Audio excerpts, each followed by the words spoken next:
C'est un aîné de la région, un chef d'État qui est très influent dans la région. Il était donc normal que je vienne le briefer sur le développement des événements en République démocratique du Congo, ce qui est tout à fait normal. À l'Est, il y a la guerre, une guerre injuste et barbare qui nous est imposée.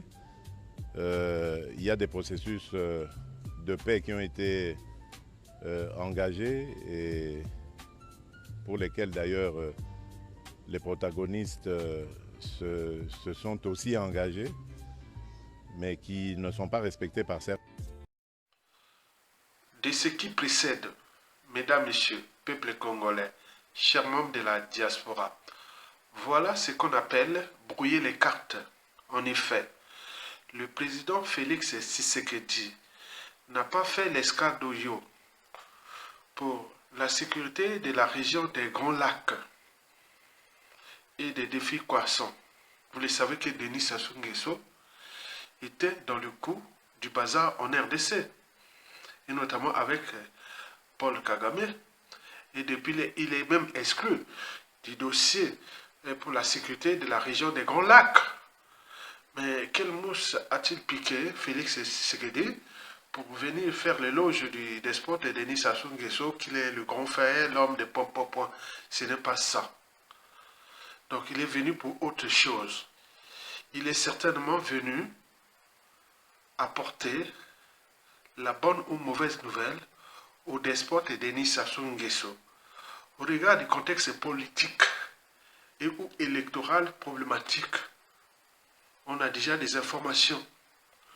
Mais pour ce faire, écoutez d'abord les informations de notre compatriote et puis j'y reviens pour conclure. Explication. Quand Sassou Nguesso est venu à Paris rencontrer Emmanuel Macron avec son fils Christelle, Emmanuel Macron lui a dit: nous, on ne veut plus que vous vous représentez l'année en 2026. On ne veut plus de vous. On ne veut plus de vous. Il a proposé qu'on mette Christelle. La France a dit: niet, on ne veut même plus de Christelle. Il faut une autre personne en dehors de votre clan. C'est ce que Emmanuel Macron lui a dit. On lui a précisé en partant. Ils ont dit à Sassou Nguesso: Denis, quand tu parles, libération des prisonniers politiques, dialogue inclusif, transition. Voilà ce qui lui a été dit. C'est pour ça que dans la panique, avec les Serge Oboa, ils ont créé cette opération de Koulouna dans le but d'intimider les populations et de se maintenir au pouvoir. Macron a informé Donald Trump. Donald Trump est au courant.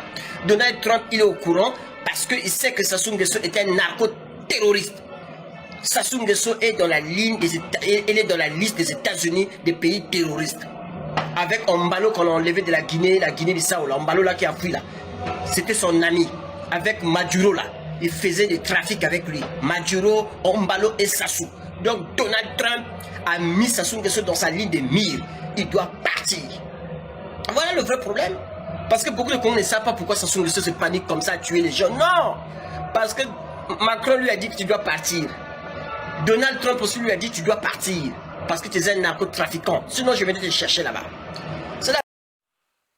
Mesdames, messieurs, peuple congolais, chers membres de la diaspora, chers membres de la résistance et chers patriotes, pour conclure cette vidéo d'intérêt général et de lutte contre le despote Denis Sassou Nguesso aux 10 étoiles des crimes multiformes et multidimensionnels, de la haute trahison et des tricheries électorales sans fin, et n'oublions pas de ses soutiens extérieurs, je vous informe que si l'œuf est brisé de l'extérieur, la vie s'arrête.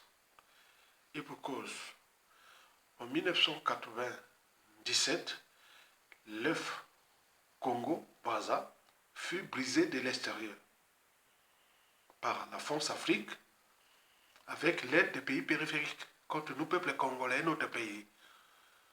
Et notamment le Tchad, le Gabon, l'Angola, la RDC, le Burundi et le Rwanda étaient venus se battre contre nous. La suite, on le connaît. Notre pays est dans les ténèbres. Par contre, si l'œuf est brisée de l'intérieur, la vie commence. Par conséquent, les bonnes choses arrivent toujours de l'intérieur. On en a vu au Népal, au Sri Lanka, au Mali, au Burkina Faso, au Niger, à Madagascar, etc. Pourquoi pas nous? Cependant, dans le contexte politique, électoral et de conservation du pouvoir par M. Denis Sassou Nguesso contre nous, peuple congolais et notre pays, il est certain que l'histoire risque de se répéter dans ce pays, comme le fut le cas de nous, peuple congolais, en 1997. C'est-à-dire l'extérieur qui vient nous foutre le bazar.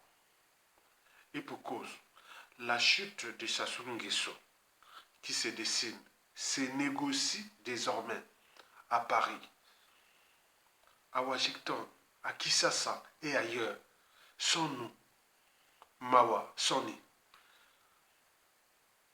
Et pour nous, peuple congolais, depuis 2015, on est inerte, incapable de prendre nos responsabilités de peuple, c'est-à-dire de se révolter ou d'un coup d'état militaire salutaire. De ce fait, il faut faire très attention, car on risque de nous imposer quelque chose que nous ne voulons pas. C'est pour cela que nous devons continuer à rester vigilants, déterminés et motivés, à chasser coûte que coûte le despote Denis Sassou Nguesso sans l'aide extérieure. Par ailleurs, si Denis Sassou Nguesso candidat, pensez tout de suite à ces féticheurs, au Parti congolais du travail, aux armées, à la France-Afrique et au clan Boshi, qui seront fédérés contre nos peuples congolais. Nous avions un pouvoir de la rue et du coup d'État. Et donc nous devons penser déjà à briser l'œuf congolais, l'œuf du Congo, de l'intérieur. Parce que nous sommes individuellement et collectivement, tant au niveau civil, politique et militaire, des pouvoirs. Donc exerçons notre pouvoir pour dégager l'ennemi commun. Tant qu'à faire.